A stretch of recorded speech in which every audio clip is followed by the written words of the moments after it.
शिवसहस्रनामस्तोत्रम्।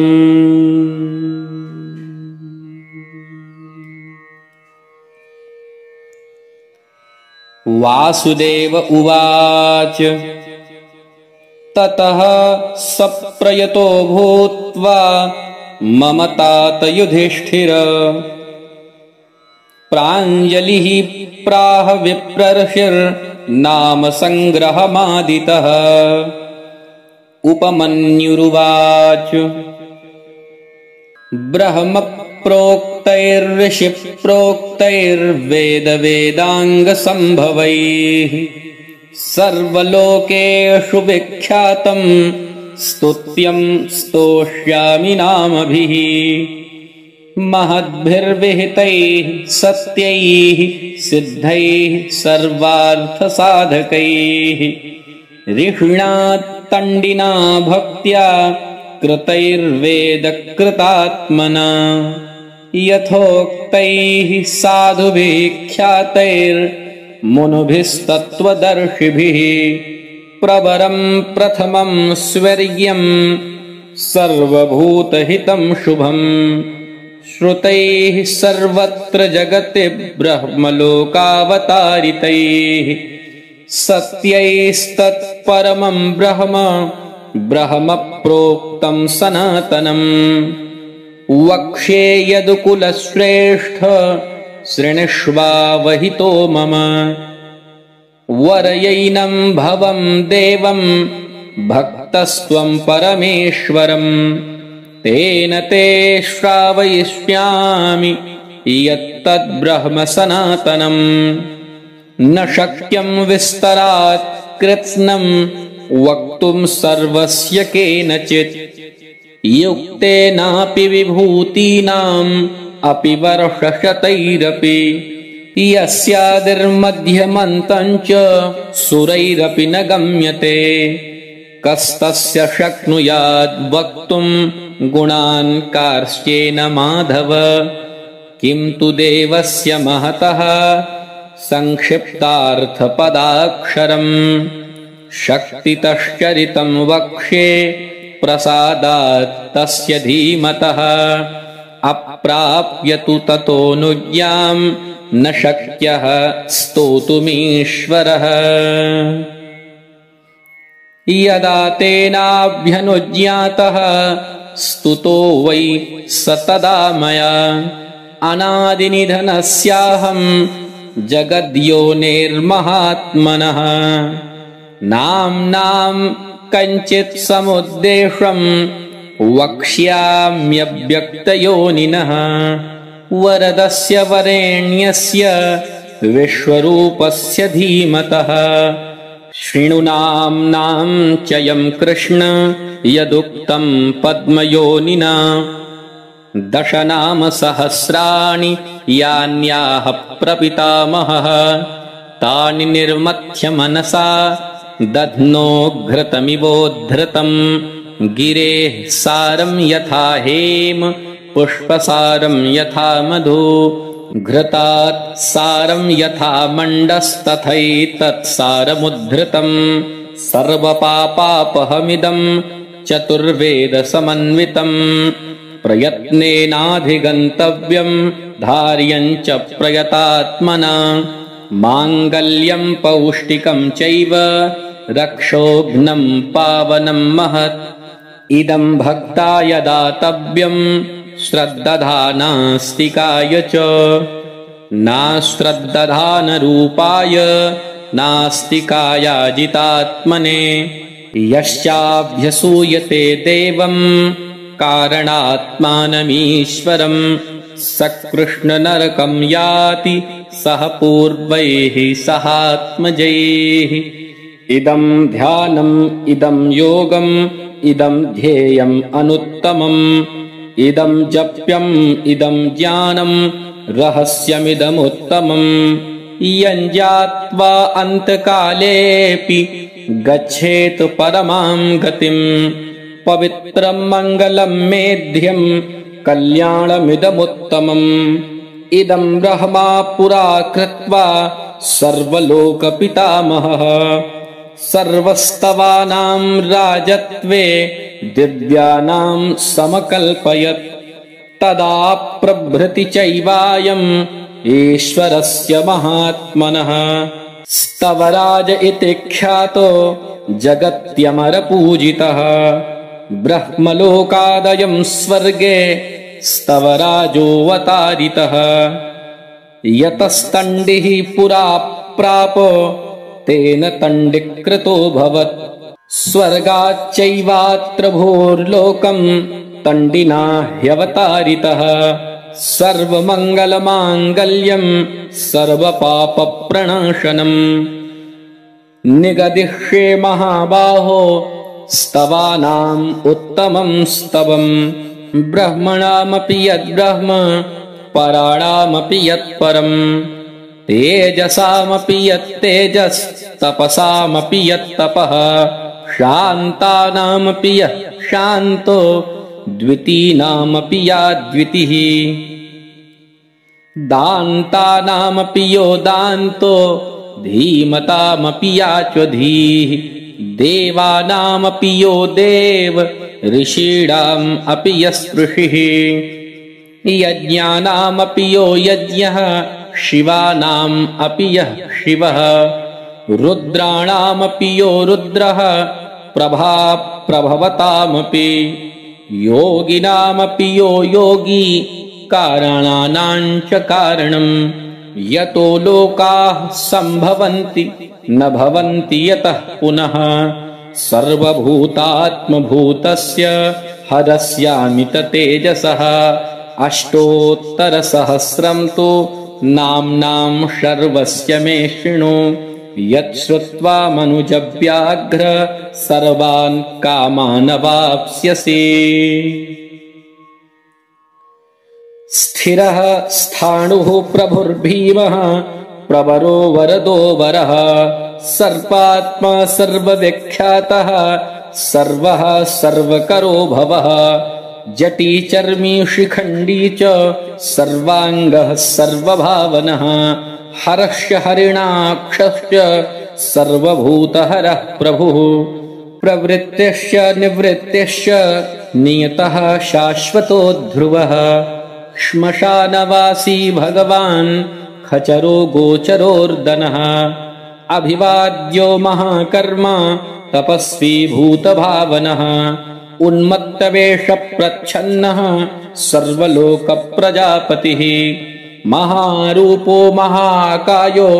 वृषरूपो महायशाः महात्मा सर्वभूतात्मा विश्वरूपो महाहनुः लोकपालोऽन्तर्हितात्मा प्रसादो हयगर्दभिः पवित्रञ्च महाश्चैव नियमो नियमाश्रितः सर्वकर्मा स्वयंभूत आदिरादिकरो निधिः सहस्राक्षो विशालाक्षः सोमो नक्षत्रसाधकः चन्द्रः सूर्यः शनिः केतुर्ग्रहो ग्रहपतिर्वरः अत्रिरत्र्या नमस्कर्ता मृगबाणार्पणो नघः महातपा घोरतपा अदीनो दीनसाधकः संवत्सरकरो मन्त्रः प्रमाणं परमं तपः योगी योज्यो महाबीजो महारेता महाबलः सुवर्णरेता सर्वज्ञः सुबीजो बीजवाहनः दशबाहुस्त्वनिमिषो नीलकण्ठ उमापतिः विश्वरूपः स्वयं श्रेष्ठो बलवीरो बलो गणः गणकर्ता गणपतिर्दिग्वासाः काम एव च मन्त्रवित् परमो मन्त्रः सर्वभावकरो हरः कमण्डलुधरो धन्वी बाणहस्तः कपालवान् अशनी शतघ्नी खड्गी पट्टिशी चायुधी महान् स्रुवहस्तः सुरूपश्च तेजस्तेजस्करो निधिः उष्णीषी च सुवक्त्रश्च उदग्रो विनतस्तथा दीर्घश्च हरिकेशश्च सुतीर्थः कृष्ण एव च श्रीगालरूपः सिद्धार्थो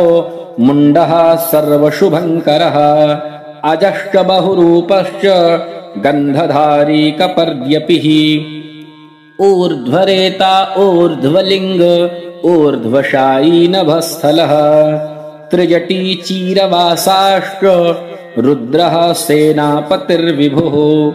अहश्यरो नक्तञ्चरस्तिग्ममन्युः सुवर्चसः गजः दैत्यः कालो लोकधाता गुणाकरः सिंहशार्दूलरूपश्च आर्द्रचर्माम्बरावृतः कालयोगी महानादः सर्वकामश्चतुष्पथः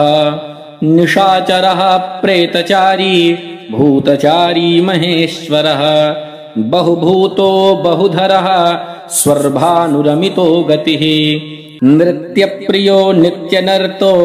नर्तकः सर्वलालसः घोरो महातपाः पाशो नित्यो गिरिर्हो नभः सहस्रहस्तो विजयो व्यवसायो ह्यतन्द्रितः अधर्षणो धर्षणात्मा यज्ञः कामनाशकः दक्षयागापहारी च सुसहो मध्यमस्तथा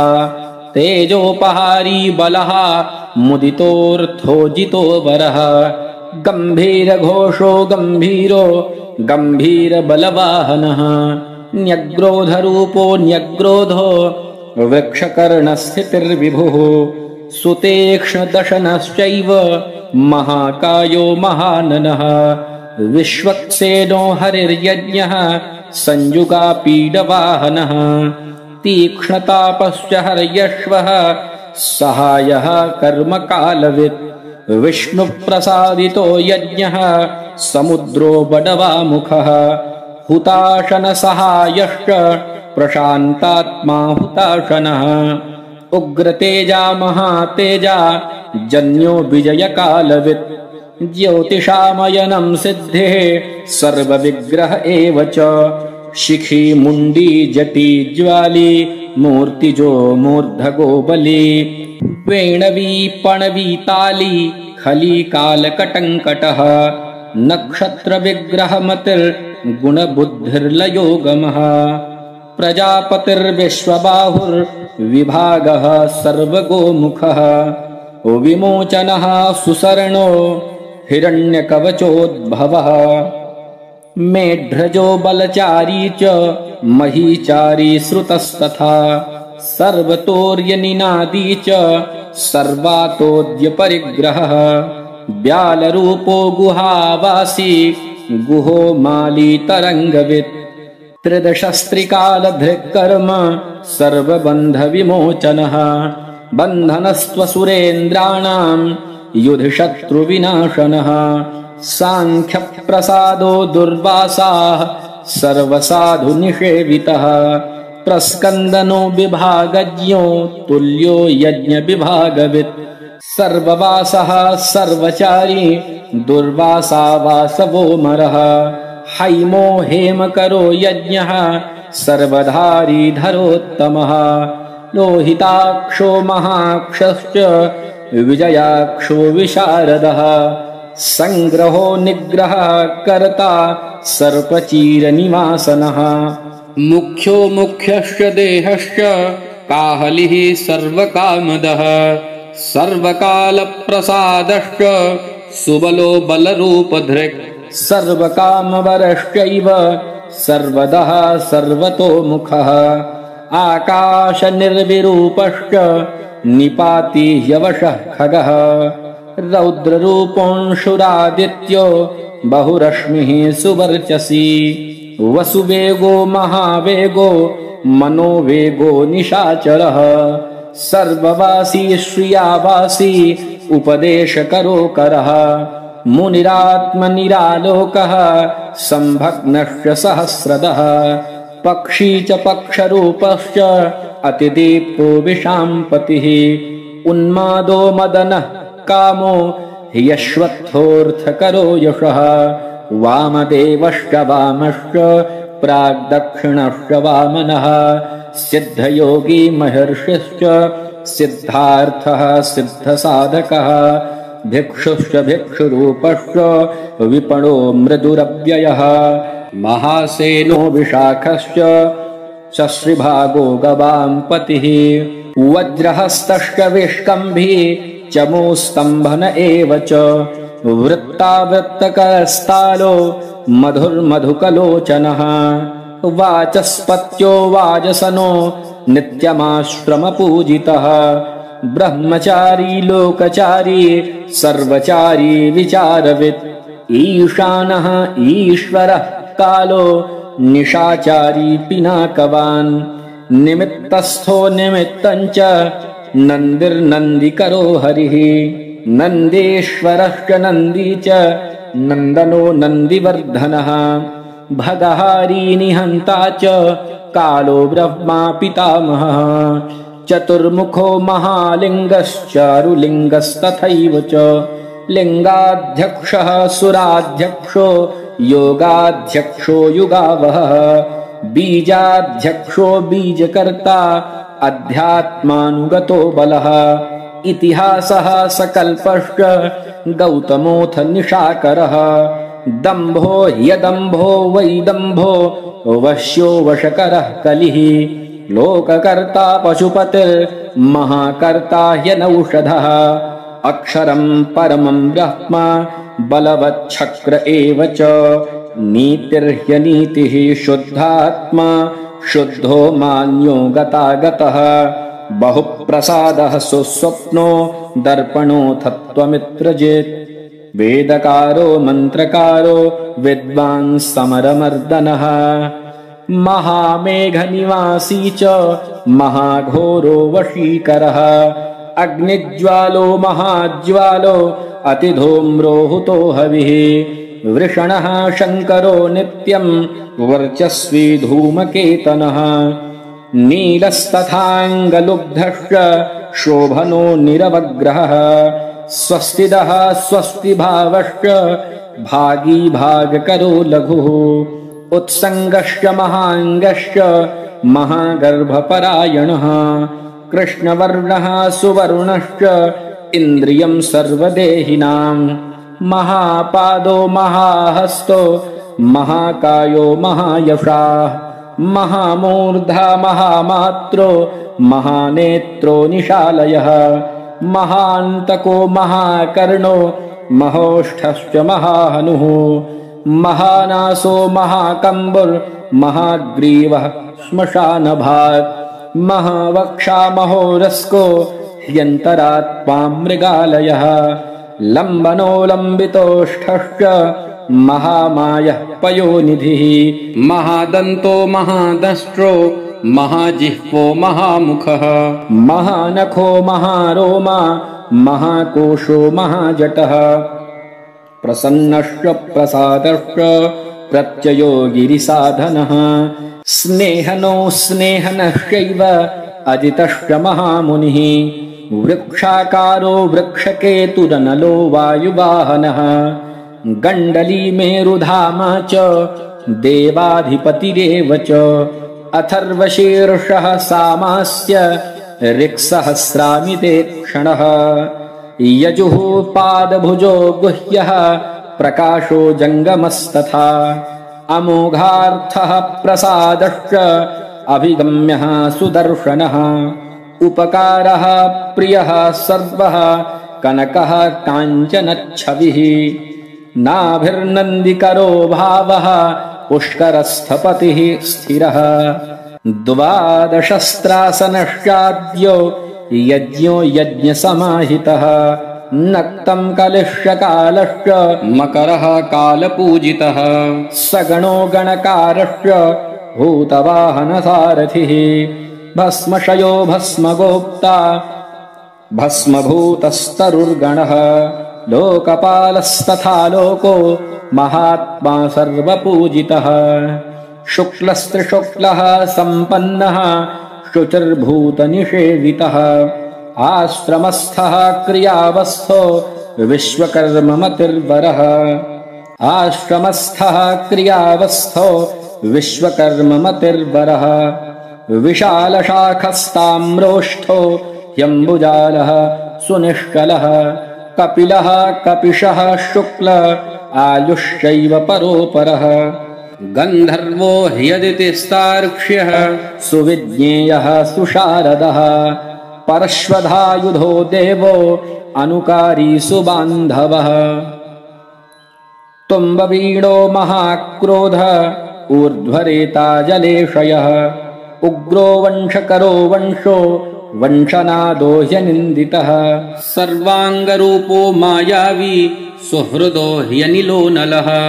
बन्धनो बन्धकर्ता च सुबन्धन विमोचनः स यज्ञारिः स कामारिर्महादष्ट्रो महायुधः बहुधा निन्दितः शर्वः शङ्करः शङ्करो धनः अमरेशो महादेवो विश्वदेवः सुरारिः अहिर्बुद्न्यो नीलाभश्च चेकितानो हविस्तथा अजैकपाच कापाली त्रिशङ्कुरजितः शिवः धन्वन्तरिर्धूमकेतुः स्कन्दो वैश्रवणस्तथा धाता शक्रश्च विष्णुश्च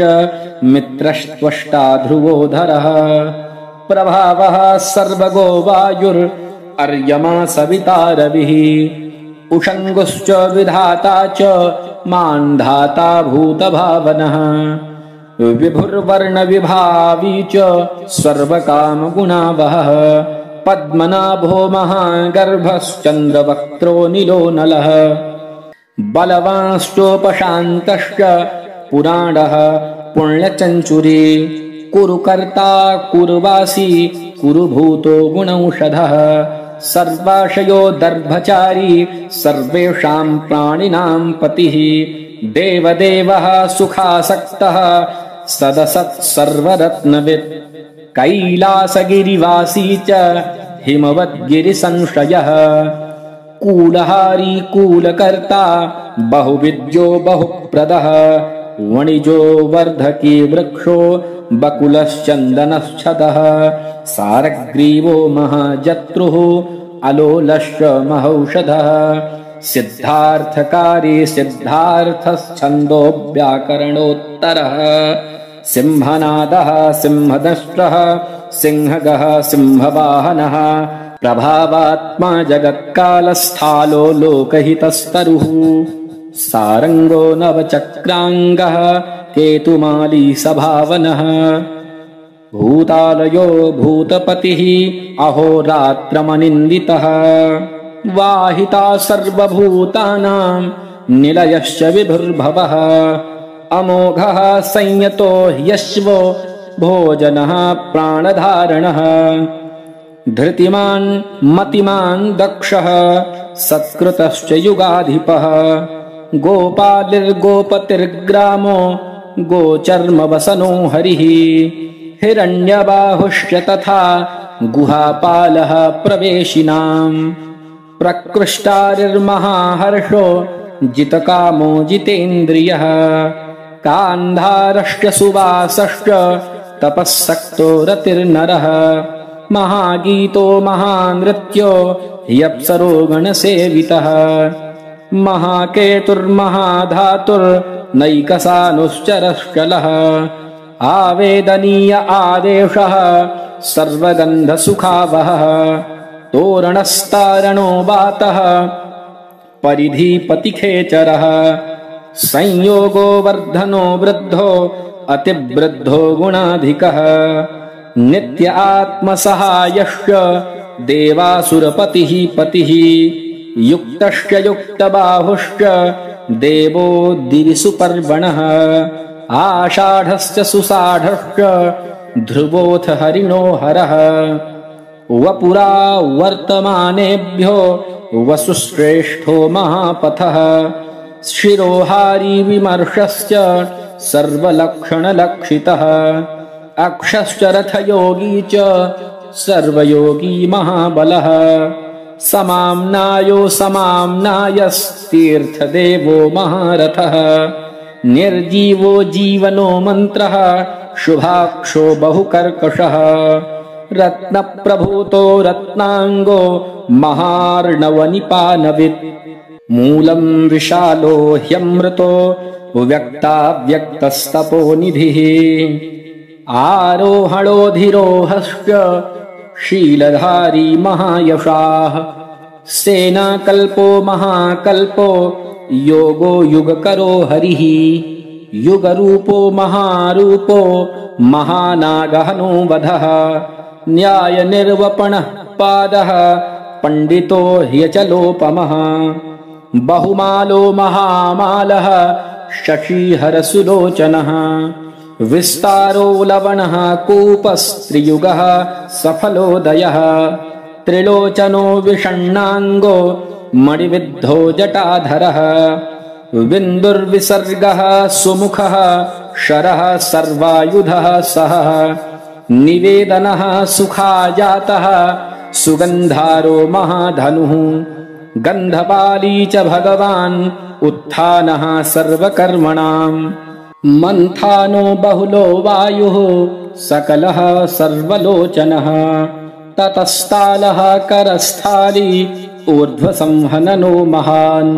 छत्रं सुच्छत्रो विख्यातो लोकः सर्वाश्रयः क्रमः मुण्डो विरूपो विकृतो दण्डी कुण्डी विकुर्वणः हर्यक्षः ककुभो वज्री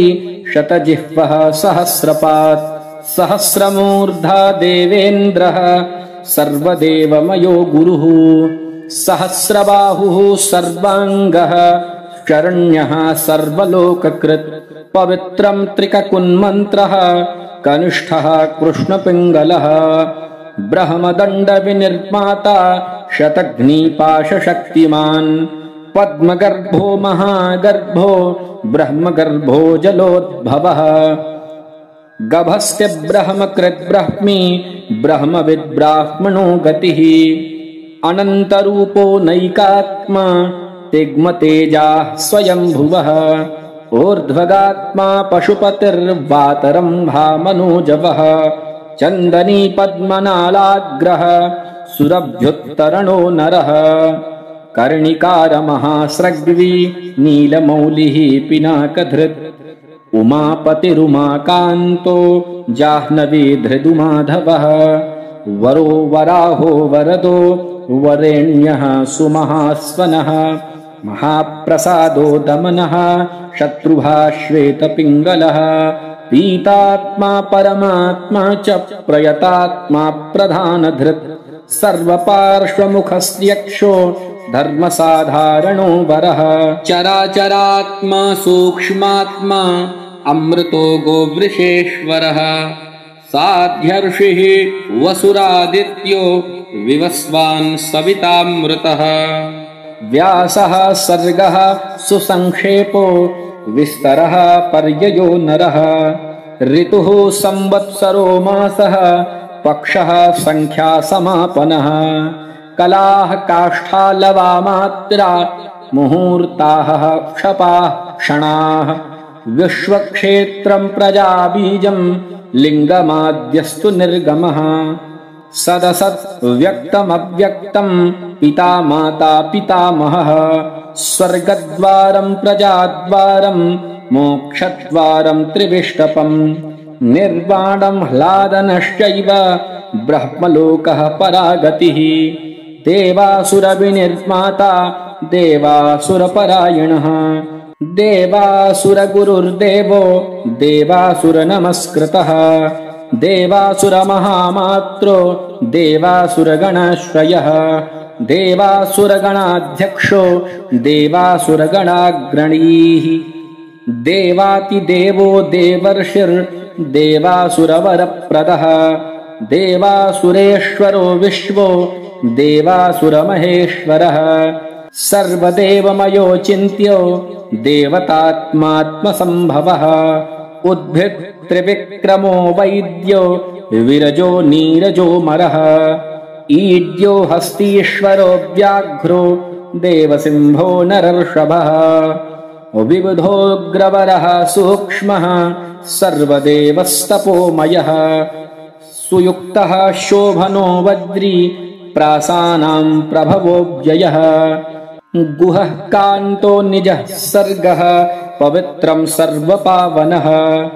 शृङ्गी शृङ्गप्रियो बभ्रू राजराजो निरामयः अभिरामः सुरगणो विरामः सर्वसाधनः ललाटाक्षो विश्वदेवो हरिणो ब्रह्मवर्चसः स्थावराणां पतिश्चैव नियमेन्द्रियवर्धनः सिद्धार्थः सिद्धभूतार्थो चिन्त्यः सत्यव्रतः शुचिः व्रताधिपः परं ब्रह्म भक्तानां परमा गतिः विमुक्तो मुक्ततेजाश्च श्रीमान् श्रीवर्धनो जगत् यथा प्रधानं भगवान् इति भक्त्या स्तुतो मया यन्न ब्रह्मादयो देवा विदुस्तत्तेन नर्षयः स्तोतव्यमर्च्यं वन्द्यं च कः स्तोष्यति जगत्पतिम् भक्त्या त्वेवं पुरस्कृत्य मया यज्ञपतिर्विभुः ततोऽभ्यनुज्ञां सम्प्राप्य स्तुतो मतिमतां वरः शिवमेभिः स्तुवन् देवं नामभिः पुष्टिवर्धनैः नित्ययुक्तः शुचिर्भक्तः प्राप्नोत्यात्मानमात्मना एतद्धि परमं ब्रह्माधिगच्छति ऋषयश्चैव देवाश्च स्तुवन्त्येतेन तत्परम् स्तूयमानो महादेवस्तुष्यते नियतात्मभिः भक्तानुकम्पी भगवान् आत्मसंस्थाकरो विभुः तथैव च मनुष्येषु ये मनुष्याः प्रधानतः आस्तिकाः श्रद्दधानाश्च बहुभिर्जन्मभिः स्तवैः भक्त्या ह्यनन्यमीशानं परं देवं सनातनं कर्मणा मनसा वाचा भावेनामिततेजसः शयाना जाग्रमाणाश्च व्रजन्नुपविशंस्तथा उन्मिषन् निमिषश्चैव चिन्तयन्तः पुनः पुनः शृण्वन्तः श्रावयन्तश्च कथयन्तश्च ते भवम् स्तुवन्तः स्तूयमानाश्च तुष्यन्ति च रमन्ति च जन्मकोटिसहस्रेषु नानासंसारयोनिषु जन्तोर्विगतपापस्य भवे भक्तिः प्रजायते उत्पन्ना च भवे भक्तिः अनन्या सर्वभावतः भाविनः कारणे चास्य सर्वयुक्तस्य सर्वथा एतद् देवेषु दुष्प्रापं मनुष्येषु न लभ्यते निर्विघ्ना निश्चला रुद्रे भक्तिरव्यभिचारिणी तस्यैव च प्रसादेन भक्तिरुत्पद्यते नृणां येन यान्ति परां सिद्धिं तद्भावगतचेतसः ये सर्वभावानुगताः प्रपद्यन्ते महेश्वरं प्रपन्नवत्सलो देवः संसारात् तान् समुद्धरेत् एवमन्ये विकुर्वन्ति देवाः संसारमोचनम् मनुष्याणामृते देवं नान्या शक्तिस्तपोबलम्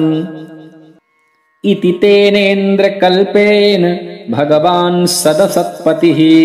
कृत्तिवासाः स्तुतः कृष्ण तण्डिना शुभबुद्धिना स्तवमेतं भगवतो ब्रह्मा स्वयमधारयत् गीयते च स बुध्येत ब्रह्मा शङ्करसन्निधौ इदं पुण्यं पवित्रं च सर्वदा पापनाशनं योगदं मोक्षदं चैव स्वर्गदं तौषधं तथा एवमेतत् पठन्ते च एकभक्त्या तु शङ्करं या गतिः साङ्ख्ययोगानां व्रजन्त्येतां गतिं तदा स्तवमेतं प्रयत्नेन सदा रुद्रस्य सन्निधौ अब्दमेकं चरेद् भक्तः प्राप्नुयादीप्सितं फलम् एतद् रहस्यं परमं ब्रह्मणो हृदि संस्थितम् ब्रह्मा प्रोवाच शक्राय शक्रः प्रोवाच मृत्यवे मृत्युः प्रोवाच रुद्रेभ्यो रुद्रेभ्यस्तण्डिमागमत् महता तपसा प्राप्तस्तण्डिना ब्रह्मसद्मनि तण्डिः प्रोवाच शुक्राय गौतमाय च भार्गवः वैवस्वताय मनवे गौतमः प्राह माधव नारायणाय साध्याय समाधिष्ठाय धीमते यमाय प्राह भगवान् साध्यो नारायणोच्युतः नचिकेताय भगवान् आह वैवस्वतो यमः मार्कण्डेयाय वार्ष्णेय नाचिकेतोऽभ्यभाषत मार्कण्डेयान्मया प्राप्तो नियमेन जनार्दन तवाप्यहममित्रघ्न स्तवं दद्यां ह्यविश्रुतम् स्वर्गमारोग्यमायुष्यं धन्यं वेदेन संमितम् नास्य विघ्नं विकुर्वन्ति दानवा यक्षराक्षसाः पिशाचा यातु धाना वा गुह्यका भुजगा अपि यः पठेत् शुचिः पार्थ ब्रह्मचारी जितेन्द्रियः अभग्नयोगो वर्षं तु सोऽश्वमेधफलं लभेत्। श्रीमहाभारते अनुशासनपर्वणि शिवसहस्रनामस्तोत्रम् सम्पूर्णम्।